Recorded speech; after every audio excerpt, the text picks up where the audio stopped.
episode, we're speaking to Jean Lawson, volunteer at the Keep, and she talks about her memories of growing up in East Coker during the Second World War. Interested in history because I did a history degree and I taught history for 30 years.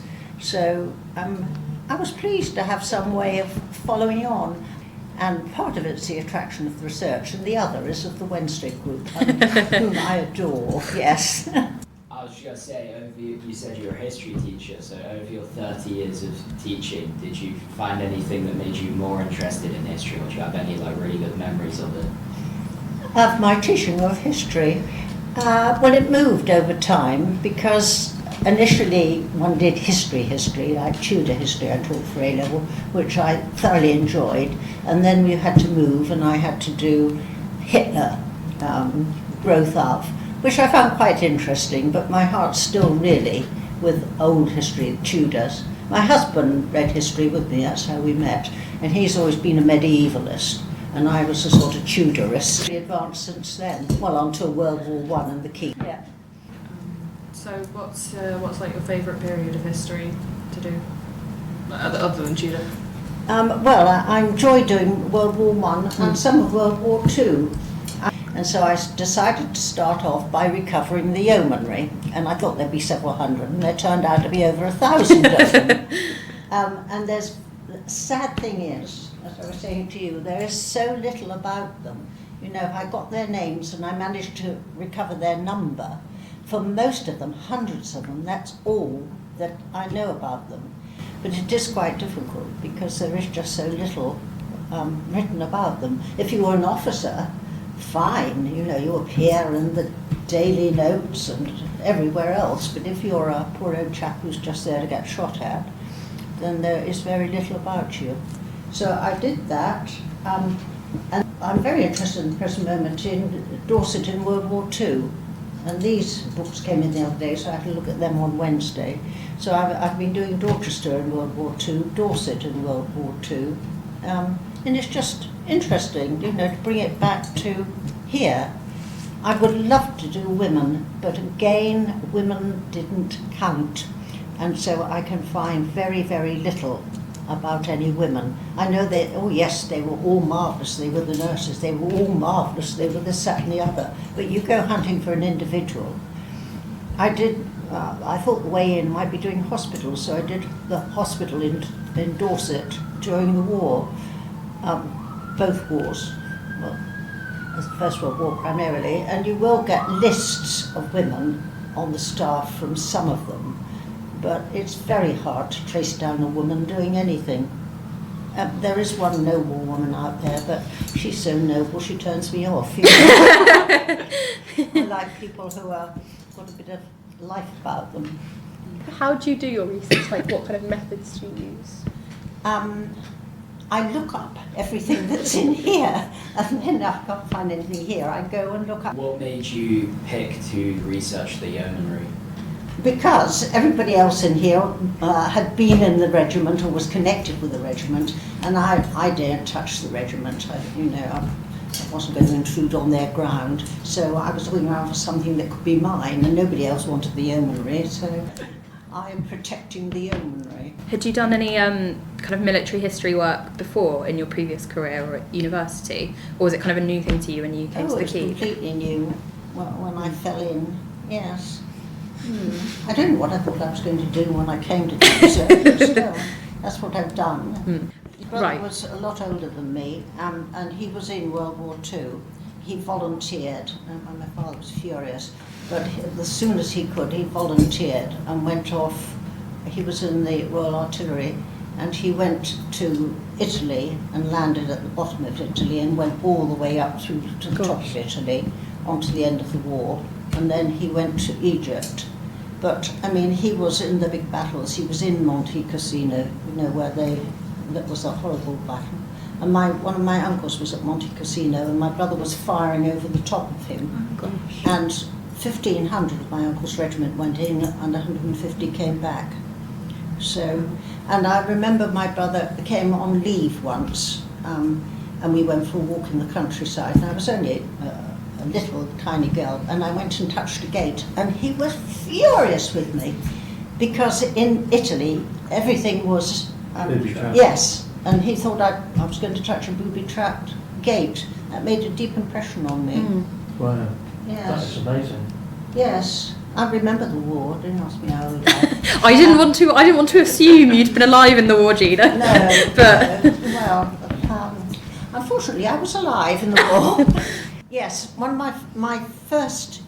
We lived in Yeovil at that time, and we lived on a hill, and we had Westlands Aircraft Company there, and Yeovilton Air Base the other side, and so we were sitting ducks, and so they bombed us, bombed the house opposite, killed everybody in it, including my brother's best friend. And at that point, my father said, you know, we can't stay here. We've got to get out. My mother's nerves were not good, understandably. And so we got out. So I can have vague recollections of the bombing there. And then we moved to the country. We had to go to the country. My father couldn't farm, and so they were totally sociable. So they took the pub at East Coker, the Helier Arms. And so I grew up in the pub, which was a Tudor building, which I like very much. Oh no, my one memory before we went there, we went out at night in the car. We used to go out to the countryside and sleep the night in the car because it was safer than where we were. And I remember being in the back of the car, and it was an old car with a little window like that at the back. And I remember looking through there and seeing the world erupting, absolutely erupting. And we had parked in a entrance to a field, and the other side of the field was the Hampstead military camp, and they bombed it that night. Wow. And killed soldiers, and I just saw the explosions. So that was my earliest memory of the war. And apart from that, being in this village in the country, which was lovely because all the men were away and the children could just do whatever we liked. That all of us used to roam the countryside completely free. You know, people wouldn't let their children do it nowadays, but we did. And we had to walk to the next village to school because there wasn't any petrol, so there weren't any buses. So the whole group of us used every day to walk to school and walk all the way back. And we had rationing, of course. And on one occasion they tried to make me eat, I think it was broccoli, and there was no way I was eating broccoli. And so I was put in a classroom with the broccoli and the minder. And I persuaded the minder that I had to go to the loo, so I went to the loo and I scarpered. And I got half the way home to my village when they captured me, unfortunately. And then we had, I remember at the end of the war, close to D-Day, we had the Americans, and the Americans used to come to the pub, and we had to separate them so that we had, the blacks were in our dining room, right. The ordinary soldiers were in one bar, and all the officers had to be in our sitting room. Wow.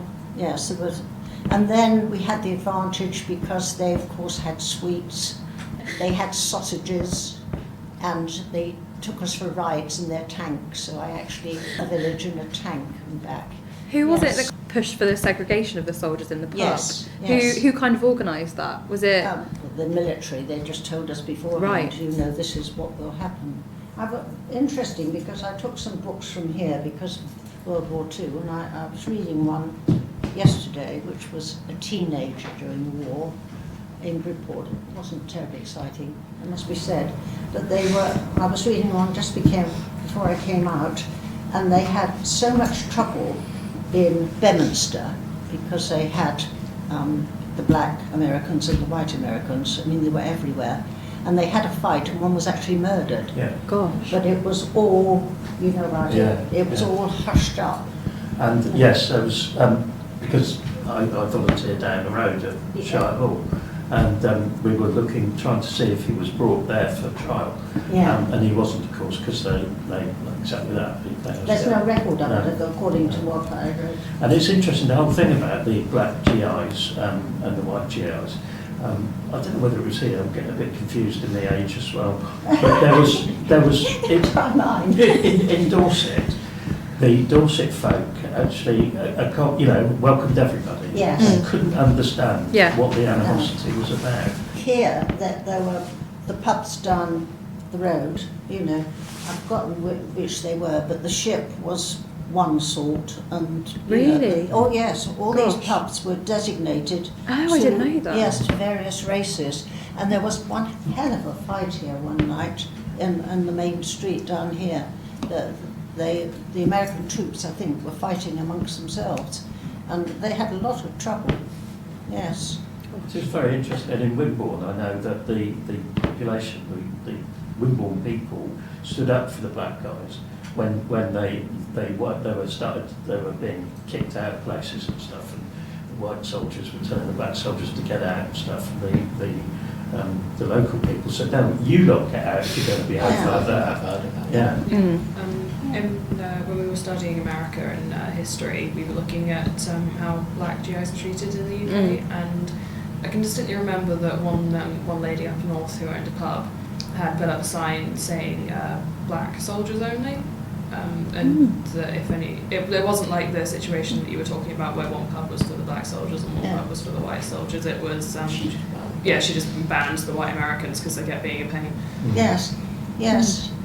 And it's interesting too, if you follow that into what happened in the war, a lot of the black soldiers were kept in what they call support roles, and they weren't actually. Oh yes, I was just reading about that before I came. They were here, but they didn't actually go across with the first tranche of American troops. They sent those in, and the black ones were kept going in supporting roles later They on. didn't have guns because they were worried if they learned how to use guns, they might turn them on the white masters. Yeah, it's very interesting. It is fascinating. Yeah.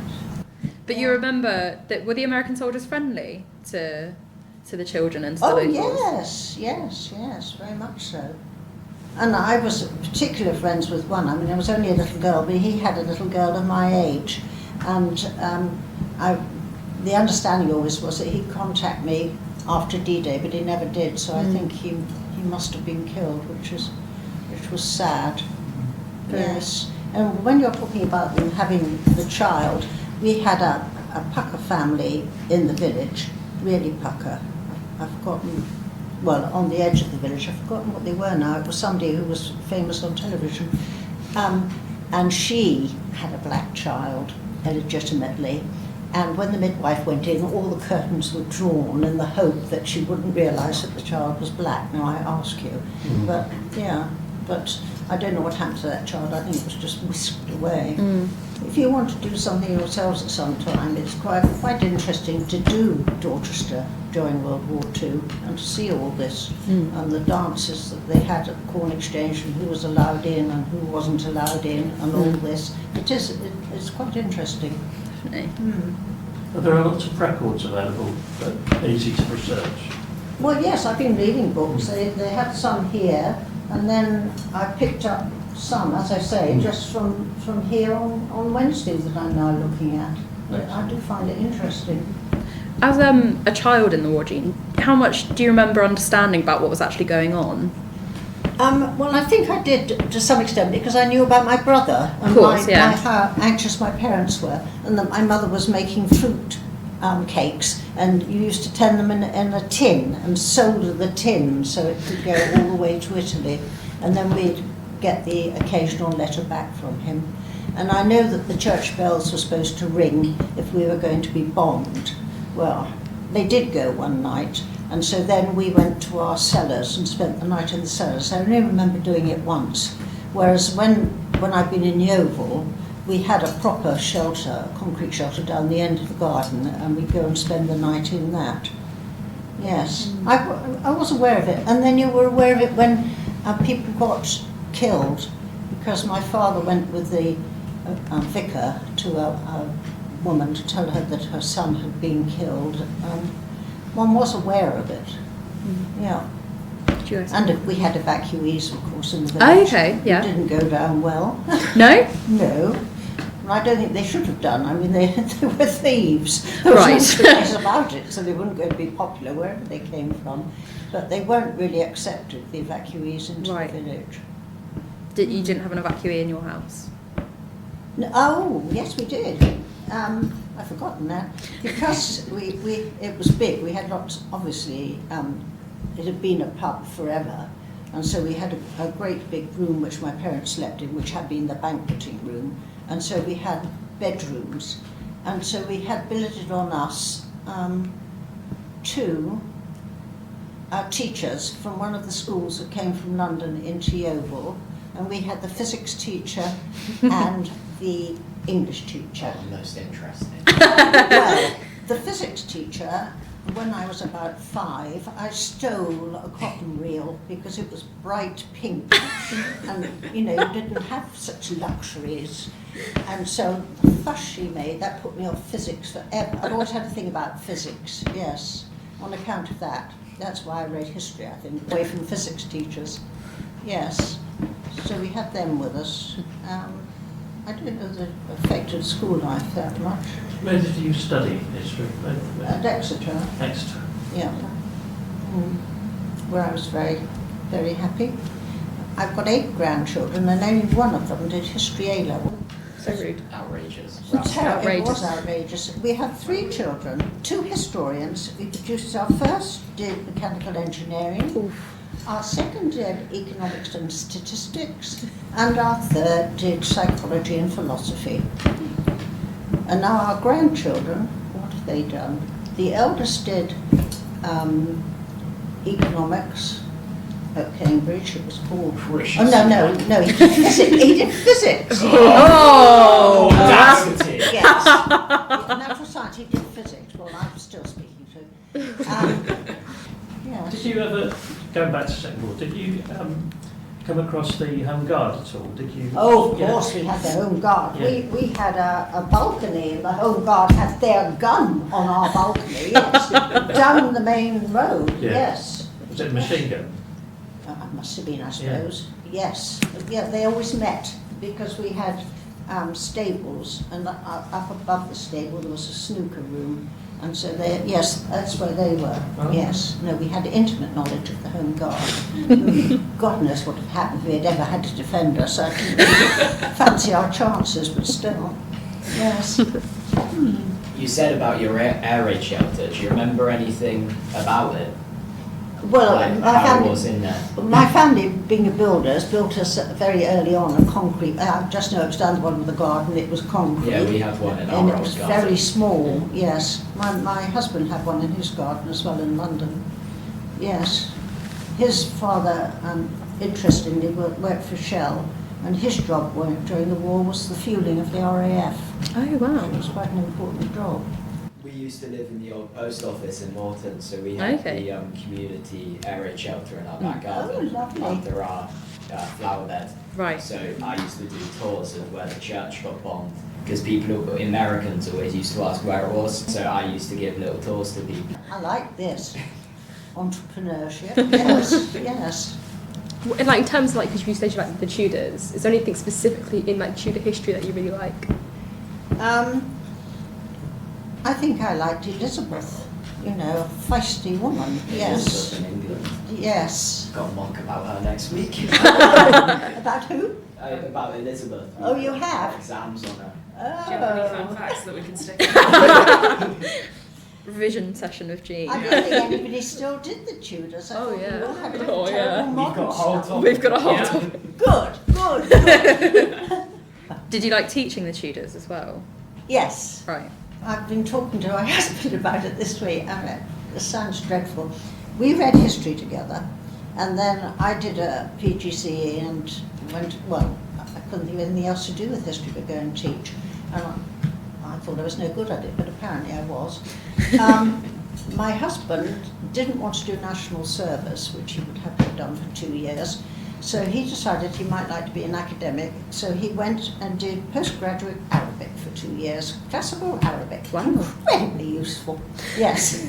And he did the course in 1 year, and then he went to Lebanon for a year. The university let him take a year out teaching there.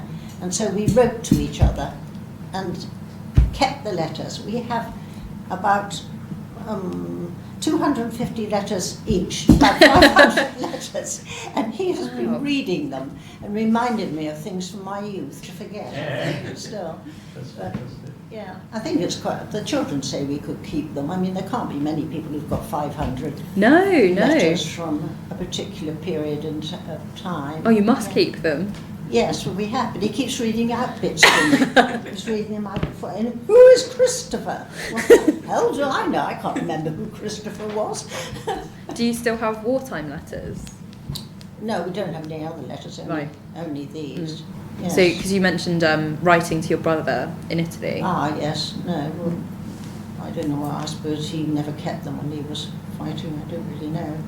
He was lucky that he wasn't injured. He had pneumonia because he spent a night lying in a river at one point, but that was all that happened to him. Did he talk much about when he was away? I think it affects you deeply. Because he went away at 18 and came back at 22, and those vital years in his life were war and more war. It was with him for the rest of his life. And when he died, we wanted to remember that. Because my son was in the Ministry of Defence and could pull a few strings, we had the trumpeter and we had the stuff on his coffin, which was nice, I think. He would have liked that. Because, you know, you don't forget it if you've been in a war. It affects you so deeply.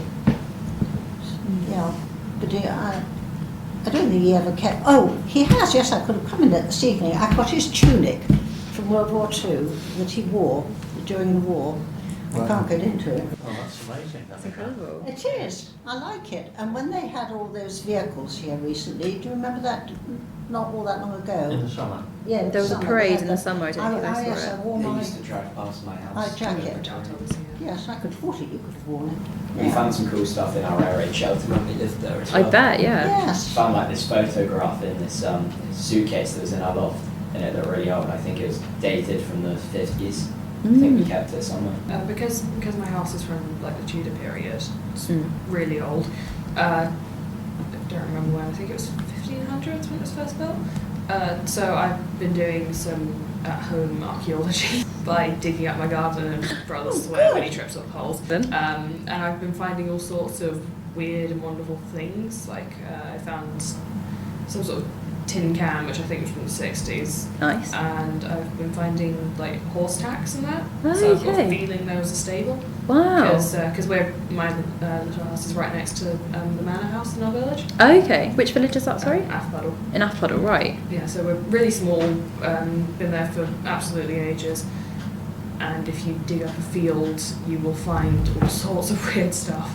Wow, that's incredible. Well, you have your own collection. But We yeah. had a village pig. I mean, it was, well, it was completely illegal. You weren't supposed to have it, but we all knew where it was. It was at the back of somebody's garage. And when the pig was killed, we all shared the pig. We did very well because of poachers who were friendly with us from some of the local estates. Yes, yes. We didn't lack for food at home. Right. No, it was a good place to live in the country during the war. Yeah. There's a comedy film, isn't there, about a pig in the Second War? I forgot what it's called, but it was Yes, done it was a few years distant ago. bell. Yeah.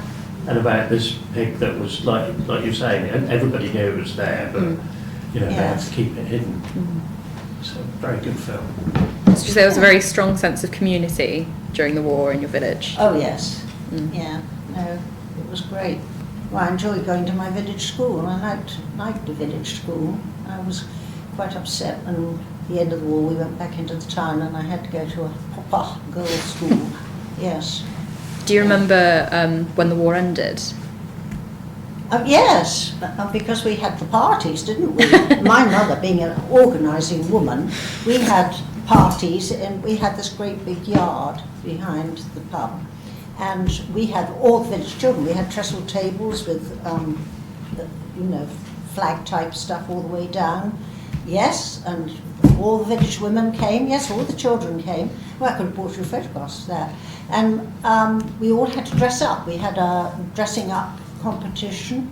Oh, yes, and the other thing, my mother decided we had to have a concert party to raise money for the troops. So she organised a concert party and I tap danced. I sang with a boy but he had a better voice than I had, so I was only allowed to sing the main tune, mimic the high notes. Could you demonstrate? No, I haven't got the dress any longer. Sadly, no. I have got photographs of me because when I had to dress up, I wore my dress that I wore for dancing, and then we all had games in on the lawns of one of the big houses in the village. Yes. No, we thoroughly enjoyed it. Yes. No, it was very, very community minded, and this group that we had used to go around all the local villages to the parish halls. I performed in the parish halls all over Somerset. Jean's tour of Somerset. It was good for you. I mean, it was good for me because it gave you self-confidence. It was good. I didn't realise I needed it till I started teaching. But What made you interested mainly in researching things? What am I interested in? What made you interested in history overall? What drew you to it?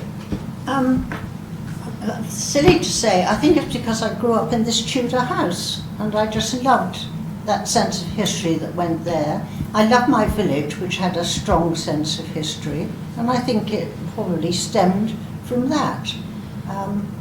I just always loved history. I liked English as well. I did English and history and I did Latin. I didn't wish to do Latin, but they wanted to put me in for Oxford. And so they got it into their heads I needed A-level Latin. God. But yes, unfortunately I never got it into my head that I needed A-level Latin. I suppose it has some interest now. You know, if I look at words, I'm vaguely aware of their derivation, etc. I think I should probably have read English. I was probably better at it than I was at history. But my history teacher had a strong influence on me. I think you have to beware of your teachers. It was the same for me. Yes, and do what you really want to do. No, I should never have let myself get pushed into Latin for a start. Yeah, but yes. What was your? What did you? Was it a specific period of history that you studied at university? Well, you had to do all the way through it. My God, I had to do the Eastern question. Oh, which was The Eastern question? Yes, I couldn't even tell you what it was now. Question. What was the Eastern? What's the Eastern question? Oh, I don't know. And all the documents were in French. That was a delight. Okay. Yes. Was What it year? ancient French as well? No, it was just French. If you don't mind me asking, Jean, what year were you at university? What? I'm not revealing the years that I was at university. No. I was thinking what history was happening at the time you were studying your history degree. Oh, well, And how that might have I had a influenced. boyfriend who was in danger of going off to the trouble over Suez. He thought Oh, he was going right. to have to go and fight. Yes.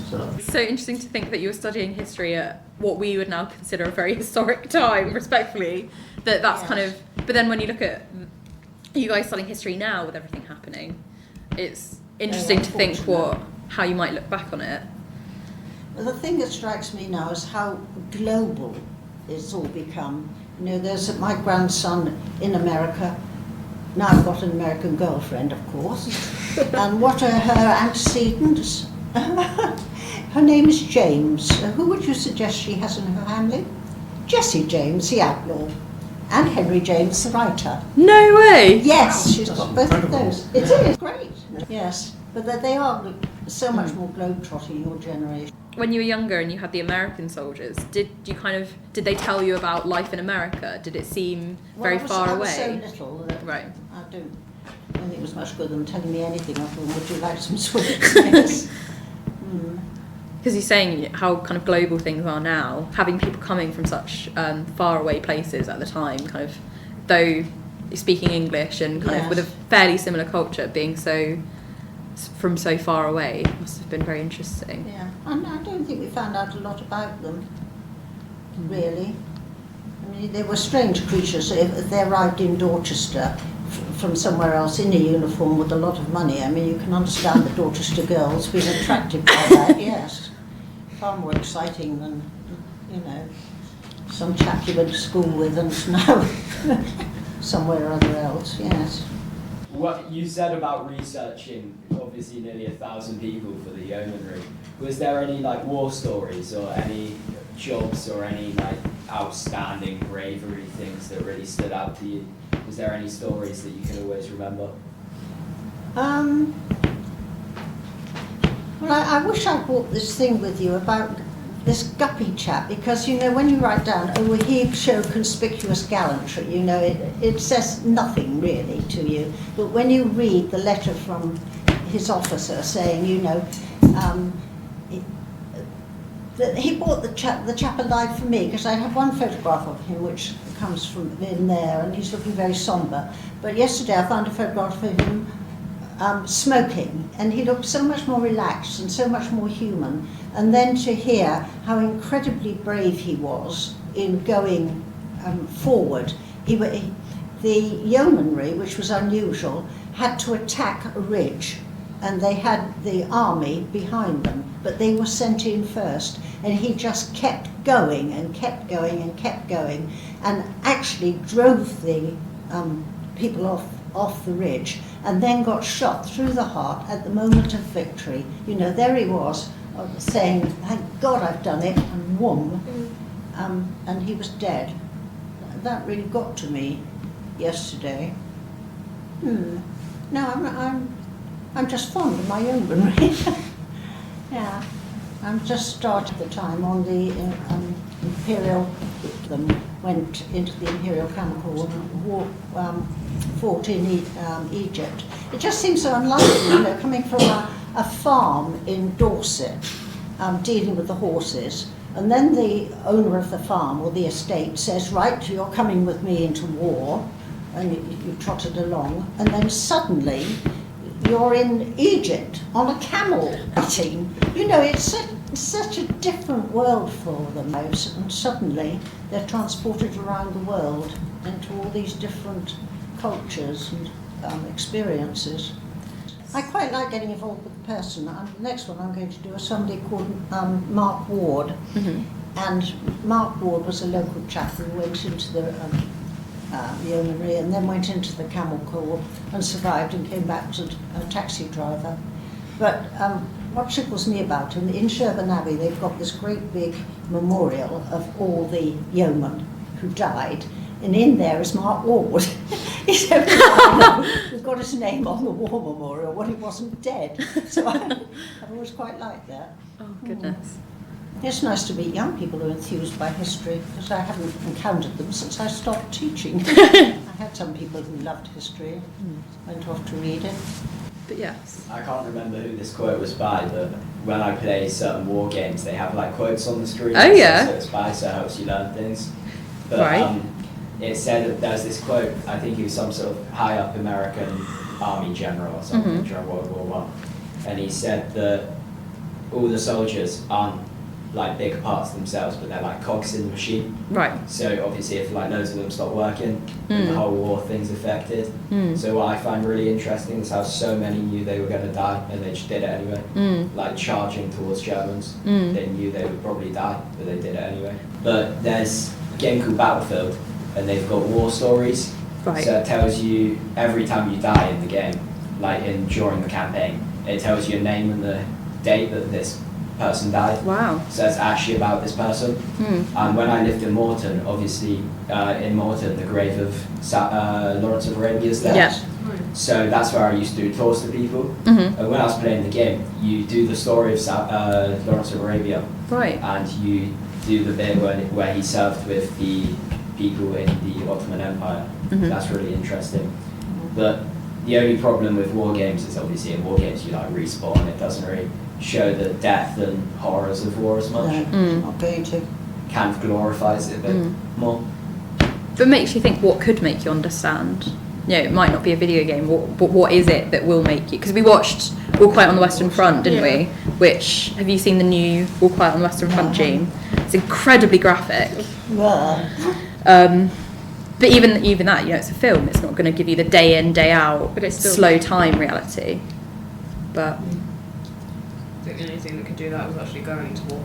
yes, which hopefully none of us ever will. But Well, it rather depends what other opportunities are there for you. Probably there are more for young people now than there were sort of World War One. You either became a farm labourer here. There wasn't a hell of a lot else for you to do. So perhaps that made it more attractive. I don't know. Go off and see the world.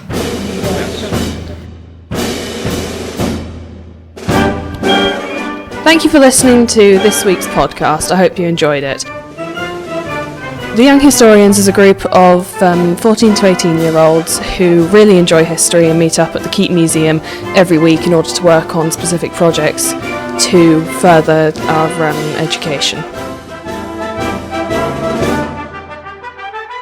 If you'd like to get involved with Young Historians, please contact Flora Scott on admin@keepmilitarymuseum.org or visit our website for more information.